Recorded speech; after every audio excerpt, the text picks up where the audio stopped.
A classic superhero will always be a classic, but sometimes a little revamp doesn't hurt. And sometimes a revamp can be a total reimagining. Which also sometimes doesn't hurt. True. I'm Adam. And I'm Amanda. And today on Top 10 Nerd, it's part 2 of the top 10 classic superheroes you won't recognize. Let us know down below, if you could change the look of any hero, who would it be and what would you change?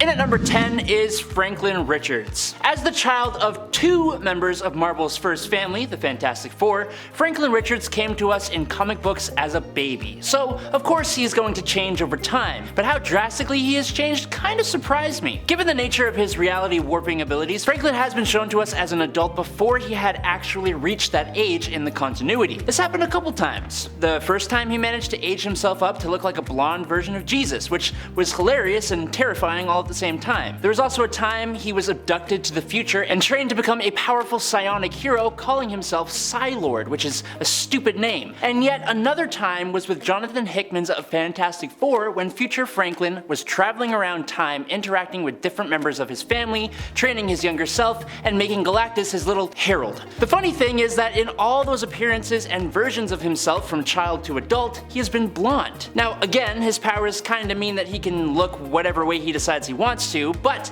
nowadays he's looking a hell of a lot more like his dad, Reed Richards, than he was before. In his teens, Franklin is sporting jet black hair, being super sulky like most teenagers are, and occasionally wearing an X-Men costume as his powers let him alter his own genes to give him an X gene since he believed that he was a mutant. It's a subtle change, but when I first saw him looking like this in the comics, I had no idea who I was actually looking at. He is also currently depowered as far as I know, which is a little upsetting, but also makes him no longer a mutant and just a depowered human mutate, so we shall see what happens there. Number 9. Superman. Starting out with Superman for my first point here on this list, Superman made his first appearance in Action Comics issue number 1 back in 1938. He is one of the oldest characters around and one of the most prolific. Without Superman, the modern day superhero of today may not even exist. However, over the years he's come a long way. He even managed against all odds to settle down, get married, and have a son.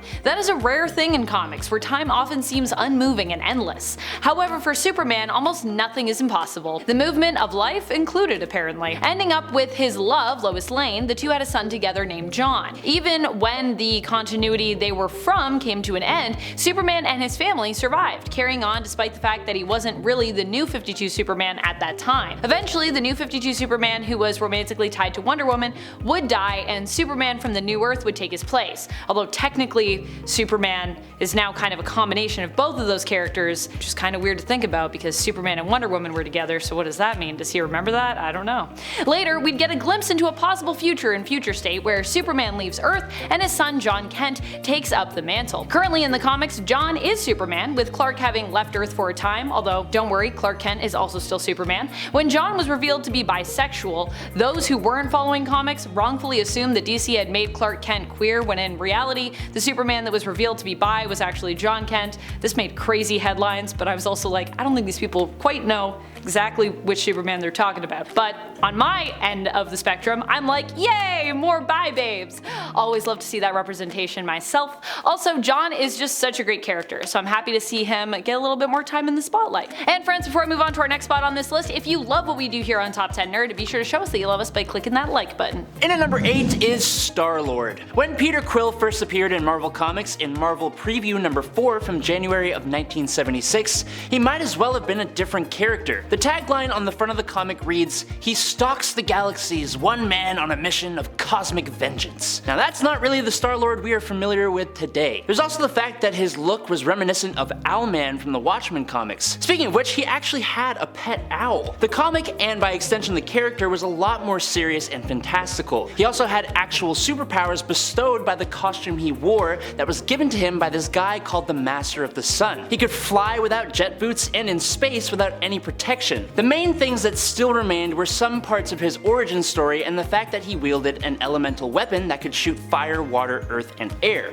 but only one. Now you contrast this character with what most people have come to be accustomed to, and there are many glaring differences. Not even physical differences. He's a hugely different character, which was probably also influenced by a bit of Chris Pratt's humor. But even in his first appearance with the Guardians of the Galaxy, he's starkly different to his Marvel Preview days. Number 7. 7. Elongated Man. Elongated Man is a character whose design has been pretty consistent since his first appearance in The Flash issue 112, even now in the comics. But there was a time when his appearance was totally different, and you may have not recognized him there. This happened after Ralph Dibny and Sue Dibny, his wife, died, and then they became ghosts for a bit. But not just ghosts, ghost detectives. Admittedly, as ghosts, Sue and Ralph do look like themselves, but just as civilians in a spectral form. So even though Ralph does look like Ralph, you still might have not recognized him or Sue during their ghostly appearance, because they were ghosts. It was a cool and short-lived time, and I like to talk about it because I love the idea of ghost detectives. I wish we got more of that. To check out Sue and Ralph in their ghostly forms, you can refer to issue number 52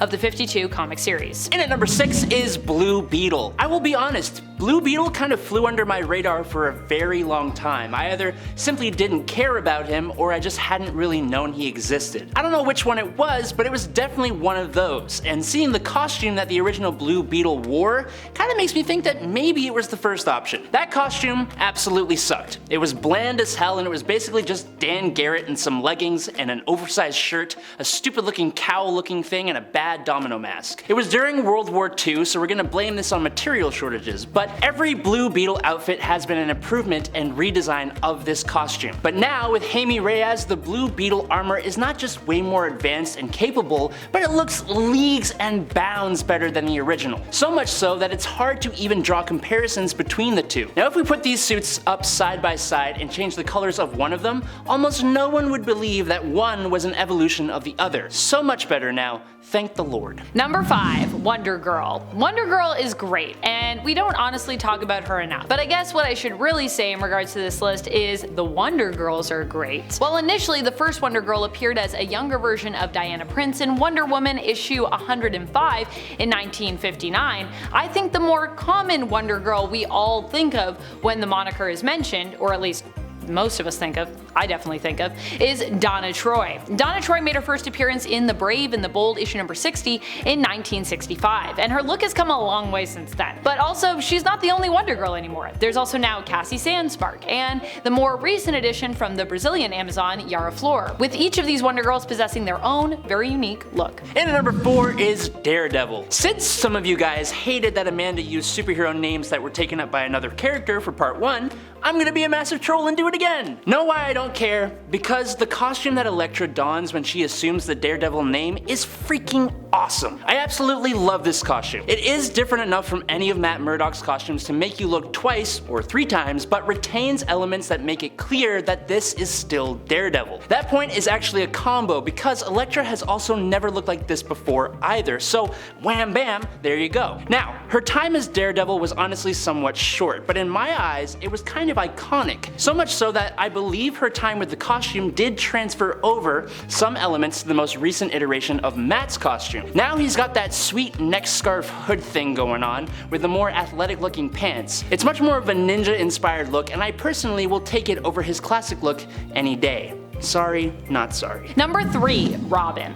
On my part 1 for this list, I talked about Jason Todd's Robin, but many of the characters that we originally knew as Robin have changed over the years when it comes to their appearance. Don't worry, I'm not going to talk about how all the Robins are technically different people, which could be confusing to people that have read different eras of different comics. We won't do that again, although I already did it with Superman, so you might be coming for me anyways. But for this point on this list, we're going to be talking about one of the most classic Robins, Dick Grayson. I would say actually the most classic Robin. Dick Grayson was the first Robin, and not only has his look changed, his whole identity and main location has as well. Dick Grayson would eventually grow up to become a hero in his own right, Nightwing. While trained by Batman and definitely seeing Bruce as someone he looked up to, Dick ultimately branched out on his own, even going on to form the Teen Titans. Later, just the Titans, because they're no longer teenagers, and leading the team all on his own as well, which is pretty impressive. As Nightwing, Dick currently tends to operate more often in Bloodhaven, a city outside of, but I believe a short distance away from Gotham, with its own crime and corruption to deal with, that in some ways makes it seem even more bleak than Gotham. And at number 2 is Bucky Barnes. This is probably one of the biggest and most drastic changes of most comic book characters. I think the only thing that stays the same is the domino mask.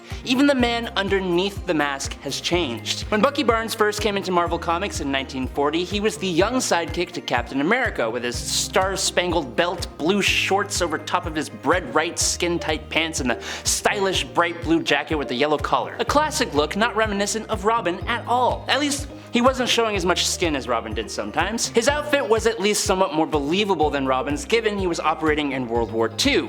But that was then. If you showed someone who'd only ever read the old stories a picture of what Bucky Barnes looks like now, they would have no idea what had happened. I mean, we got long, edgy hair, a whole lot more muscle, a pretty much all black and gray tactical look, sometimes with a face mask to cover his mouth and nose, with a hell of a lot of firepower, and oh yeah, his whole left arm is now a metal cybernetic replacement. It's a huge difference, but it goes with everything the character has been through, which is a lot. He's a much more sympathetic character, but also such a complete badass. And finally, number 1, Ben Reilly. Ben Reilly was originally known as a hero in the comics. He is the clone of Spider-Man, who also acted as a hero and at one point was mistaken as being the real Peter Parker. For a while, we weren't sure who was the real Peter Parker. For a time, Ben Reilly was a main character we'd also follow along with in the comics. He would also go on to take up his own superhero identity, becoming the Scarlet Spider, before Kane took that name, that is. Since the old days though, Ben has become more dark and complex, even becoming known as the villain Jackal. More recently, he's become Spider-Man, but once again has fallen into the tempting pit